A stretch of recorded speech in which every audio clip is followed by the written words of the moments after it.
കടലപ്പൊടിയും പഞ്ചസാരയും വീട്ടിലുണ്ടെങ്കിലുണ്ടല്ലോ നമുക്ക് എത്ര എളുപ്പത്തിൽ ലഡു ഉണ്ടാക്കാമെന്നറിയോ. പുറത്തുനിന്ന് വാങ്ങുന്നതിനെ കഴിഞ്ഞ് ഒരു പൊടിക്ക് ടേസ്റ്റ് കൂടുതലേ ഉണ്ടാവുള്ളൂ നമ്മൾ ഉണ്ടാക്കിയാലേ.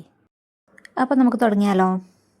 3 കപ്പ് കടലപ്പൊടി നന്നായിട്ട് അരിച്ചെടുത്തതിലേക്ക് 1/4 സ്പൂൺ നിറച്ചും ഉപ്പും അതിൻ്റെ പകുതി ബേക്കിംഗ് സോഡയും ചേർത്തിട്ട് മിക്സ് ചെയ്യാം. അതിലേക്ക് 1/4 കപ്പ് വെള്ളം കുറച്ച് കുറച്ചായിട്ട് പലതവണ ഒഴിച്ച് നന്നായിട്ട് മിക്സ് ചെയ്തെടുക്കുക. മാവ് ഒട്ടും ലൂസായി പോകാൻ പാടില്ല, അതുകൊണ്ടാണ് വെള്ളം ആദ്യം തന്നെ മുഴുവൻ ഒന്നിച്ചൊഴിക്കാൻ പാടില്ല എന്ന് പറയുന്നത്. ഇനി അതിലേക്ക് 1/4 സ്പൂൺ മഞ്ഞൾപ്പൊടിയും കൂടെ ചേർക്കുന്നുണ്ട്. യെല്ലോ ഫുഡ് കളർ വേണമെങ്കിലും ചേർക്കാം കേട്ടോ. ഞാനിവിടെ മഞ്ഞൾപ്പൊടിയാണ് ചേർത്തിട്ടുള്ളത്. ഇനി ഒരു പാൻ വെച്ച് സൺഫ്ലവർ ഓയിൽ ഒഴിച്ചു കൊടുക്കുക. അത്യാവശ്യം നന്നായിട്ട് വേണം ഓയിൽ. അതുപോലെ പരന്ന പാത്രം തന്നെ ആയാൽ അത്രയും നല്ലത്. എണ്ണ പാകത്തിനായോ നോക്കാൻ ഒരു ഡ്രോപ്പ് മാവ് ഉറ്റിച്ച് നോക്കാം. അത് താഴേക്ക് പോയി പൊങ്ങി നല്ല ബോൾ പോലെ ഉരുണ്ട് വരുന്നുണ്ടെങ്കിൽ അതിൻ്റെ പാകത്തിനായെന്ന് അർത്ഥം. ഇതുപോലെ ഹോൾസ് ഉള്ളൊരു തവിയിലാണ് മാവ് ഒഴിച്ചു കൊടുക്കേണ്ടത്. അത് ചുറ്റിച്ചൊഴിച്ചു കൊടുക്കണം, ഒരേ സ്ഥലത്തേക്ക് പിടിക്കാൻ പാടില്ല. വെള്ളത്തിൻ്റെ അളവ് കറക്റ്റ് ആണെങ്കിൽ മാത്രമേ ഇതുപോലെ ബൂന്തികൾ നല്ല ഉരുണ്ടിട്ട് പൊങ്ങി വരുള്ളൂ. വെള്ളം കൂടി പോയിട്ടുണ്ടെങ്കിൽ പരന്ന് കിടക്കുകയുള്ളൂ. അതുകൊണ്ട് വെള്ളം ഒട്ടും കൂടി പോകാണ്ട് ശ്രദ്ധിക്കണേ. ഒരു 10-15 സെക്കൻഡ് നേരത്തേക്ക് മാത്രമേ ബൂന്തികൾ എണ്ണയിൽ പൊരിച്ചെടുക്കേണ്ട ആവശ്യമുള്ളൂ. കൂടുതൽ മുരിഞ്ഞു പോകാതെ ശ്രദ്ധിക്കണം. ഇതിപ്പോൾ തന്നെ ഏകദേശം ആയിട്ടുണ്ട്. ഇനി നമുക്കൊരു അരിപ്പത്തവി വെച്ച് എണ്ണ ഒട്ടും വരാതെ ബൂന്തികൾ മാത്രം കോരിയെടുത്ത് മാറ്റി വെക്കാം.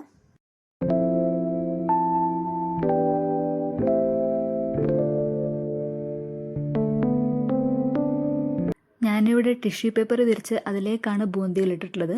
അതിൻ്റെ എണ്ണ പൂർണ്ണമായിട്ടും പോകാനാണ്. നമ്മുടെ എല്ലാ മാവും ബൂന്തികളാക്കി മാറ്റി വെച്ചിട്ടുണ്ട്. ഇനി അതിൽ കട്ട കെട്ടിയിട്ടുള്ള കുറച്ച് വലിയ പീസായിട്ടുള്ള ബൂന്തികൾ മാത്രം എടുത്തിട്ട് ഒന്ന് ക്രഷ് ചെയ്ത് എടുത്ത് വെക്കാം. ഇനി പഞ്ചസാര പാനിയാക്കേണ്ടത് 3 കപ്പ് പഞ്ചസാര, 1 കപ്പും പിന്നെ കുറച്ചും കൂടി 1/4 പകുതി അത്രയും കൂടെ വെള്ളമാണ് ഞാനിവിടെ ചേർത്തിട്ടുള്ളത്. 1/4 സ്പൂൺ ഏലക്ക പൊടിച്ചതും കൂടി ഇപ്പം തന്നെ അതിലേക്ക് മിക്സ് ചെയ്താൽ നല്ല ഫ്ലേവർ കിട്ടും. ഇനി അത് നന്നായിട്ട് പഞ്ചസാര അലിഞ്ഞ് വരാൻ വെയിറ്റ് ചെയ്യാം. ഇടയ്ക്കൊന്ന് ഇളക്കി കൊടുക്കണം.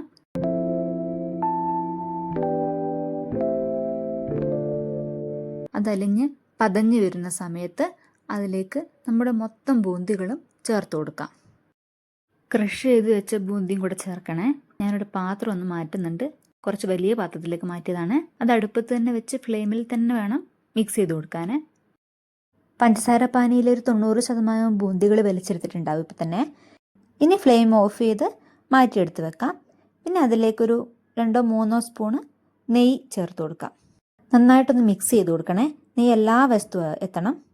ബൂന്തി ഫ്രൈ ചെയ്ത് അതേ ഓയിലിൽ തന്നെ ഞാൻ കുറച്ച് അണ്ടിപ്പരിപ്പ് ഫ്രൈ ചെയ്തെടുക്കുന്നുണ്ട്. ഉണക്കമുന്തിരിയും ഈ സമയത്ത് വേണമെങ്കിൽ വറുത്തെടുക്കാം കേട്ടോ. ഞാനിവിടെ എടുത്തിട്ടില്ല.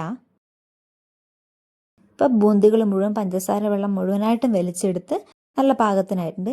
അതിൻ്റെ ചൂട് കയ്യിലെടുക്കാൻ പറ്റുന്ന പാകത്തിനാകുന്ന സമയത്ത് അത് ഇതുപോലെ നമുക്ക് ഉരുട്ടിയെടുക്കാം. ജസ്റ്റ് ഒന്ന് പ്രസ് ചെയ്തിട്ട് വേണം ഉരുട്ടിയെടുക്കാൻ. അതുപോലെ കാഷ്യൂസ് ആ സമയത്ത് തന്നെ അതിൻ്റെ മുകളിൽ വെച്ച് കൊടുത്തിട്ട് വേണം ഉരുട്ടിയെടുക്കാൻ. കൂടുതൽ തണുത്ത് പോയാൽ നമുക്കിതുപോലെ ഉരുണ്ട് കിട്ടൂല കേട്ടോ. ലഡു എല്ലാം റെഡി ആയിട്ടുണ്ട്. ഒരു 35-40 എണ്ണ ഒക്കെ നമുക്ക് ഈ ഒരു അളവിൽ ലഡു കിട്ടും. ഞാൻ കുറച്ചൊരു ചെറിയ ലഡു, അതുകൊണ്ടൊരു 40-42 എണ്ണം ഉണ്ട്. ഇതൊന്ന് പാകമാകാൻ 4-5 മണിക്കൂർ റെസ്റ്റ് ചെയ്യാൻ വെച്ചാൽ നല്ലതാണ്. വീഡിയോ ഇഷ്ടമാവുകയാണെങ്കിൽ ലൈക്ക് ചെയ്യണേ, ഷെയർ ചെയ്യണേ, ചാനൽ സബ്സ്ക്രൈബ് ചെയ്യാൻ മറക്കല്ലേ. Thank you.